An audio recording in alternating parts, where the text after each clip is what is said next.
semuanya, selamat datang di channel seputar horor by Resifes Indonesia. Di video ini saya akan membahas 5 cerita horor yang bikin bulu kuduk kalian merinding. Wah, tidak menyangka sudah part kelima aja. Oke, tanpa basa-basi lagi ayo kita mulai.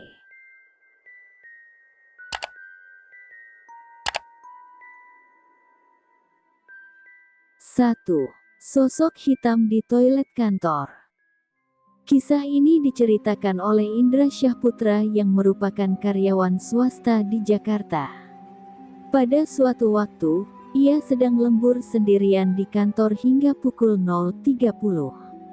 Saat bersiap untuk pulang, ia nggak bisa menemukan ponselnya. Ia akhirnya ingat meninggalkan ponselnya di toilet yang kata orang-orang angker. Bukan seorang penakut, Indra pun tidak ambil pusing. Ia sempat melihat ada sosok hitam yang memasuki toilet itu, tapi dia nggak peduli. Ketika membuka pintu, sosok hitam itu menarik Indra ke dalam dan mengatakan, "Kami nyata dan ada." Katanya sosok itu memiliki mata yang merah dan penuh amarah. Indra semenjak itu mulai percaya akan keberadaan mereka. 2. Dosen mengajar 3 hari. Cerita kedua datang dari akun Twitter @tersof yang tak menyebutkan nama kampusnya.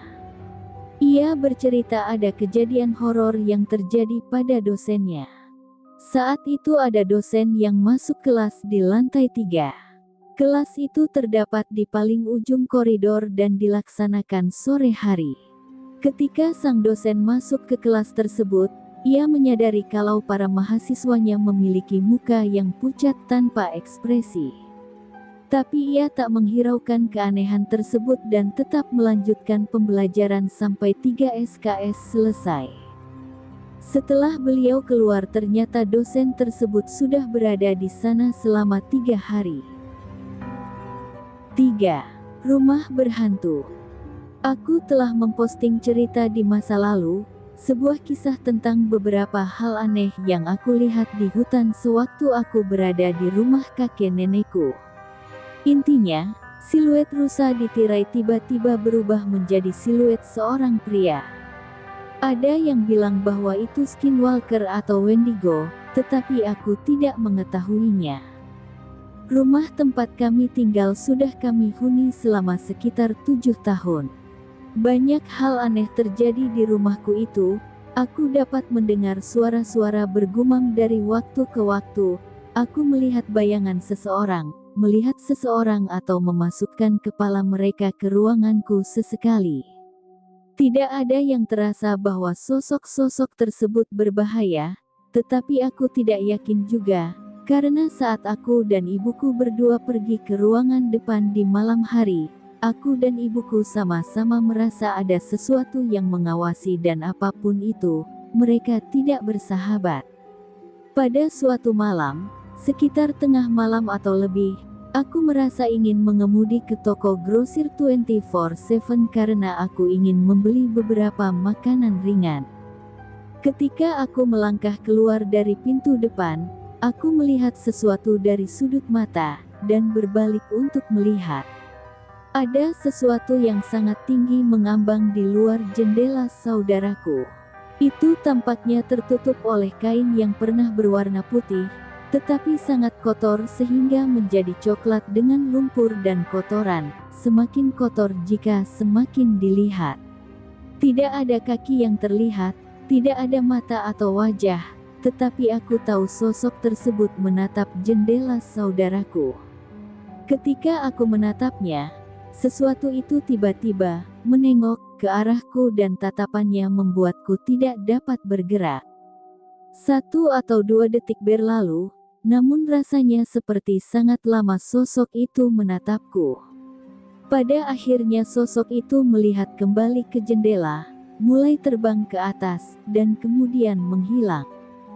Tepat saat sosok itu menghilang ke arah pohon, ada gerakan di bagian atas pohon tersebut. Kemudian salah satu burung hantu lingkungan kami datang untuk bertengger di sana. Di satu sisi rasanya burung hantu datang untuk membelaku, mungkin. Kalau dipikir-pikir, aku pikir aku tidak pernah memberitahu adikku tentang hal itu. Namun aku pikir sepertinya aku wajib memberitahunya akan peristiwa ini. Cerita Baiki_@_work.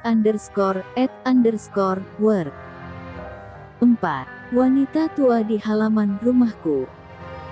Kami pindah ke rumah 3 lantai tua yang dibangun pada pergantian abad.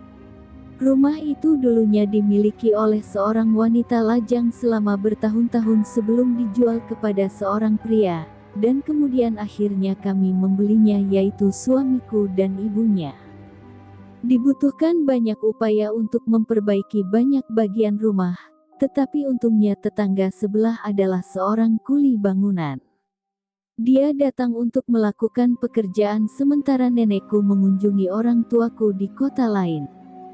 Sebelum pulang sang tetangga berkata, "Nenekmu selalu terlihat bekerja di kebun, hebat sekali." Setelah kutanya sedikit, aku menyadari dia melihat seorang wanita berambut putih berjalan di luar jendela kamar belakang, di halaman belakang rumah kami. Itu jelas bukan nenekku, dia sedang berada di 100 mil jauhnya. Aku tidak pernah memberitahunya karena dia benar-benar percaya tahayul dan mungkin tidak akan datang lagi ke rumah kami. Di rumah yang sama ketika kami sedang makan malam, aku menoleh dan melihat apa yang tampak seperti sosok berkerudung hitam besar bersembunyi di balik kusen pintu yang mengarah ke lorong. Sosok itu sangat besar sehingga tampak seperti menunduk dan mengintip ke dalam sebuah ruangan, sebelum akhirnya sosok tersebut melompat-lompat ketika menyadari bahwa aku melirik ke arahnya. Itu membuatku ketakutan, terutama karena anjing-anjingku itu juga mulai merengek. Aku tidak pernah pergi ke lorong itu lagi ketika lampu mati. Cerita by Lailo. 5. Suara gamelan dan hantu yang ngikut. Cerita tentang ruangan gamelan yang sering terdengar suara ketika malam mungkin sudah sering. Tapi kali ini cukup menyeramkan karena sang hantu mengikuti segerombolan mahasiswa. Saat itu di sebuah gedung kuliah 1 ketika hampir tengah malam, di lantai atas terdengar suara sedang nyinden dan main gamelan. Padahal kampus saat itu sudah sepi dan tak ada pintu yang terbuka.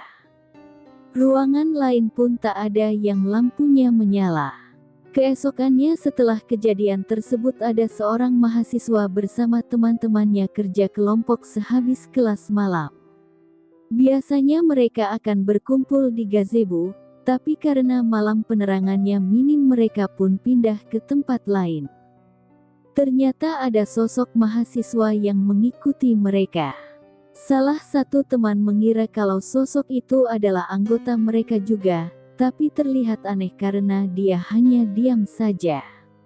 Mereka baru tersadar ketika baru kembali ke kos masing-masing dan mereka hanya berdelapan, artinya sosok ke-9 tersebut tak diketahui siapa.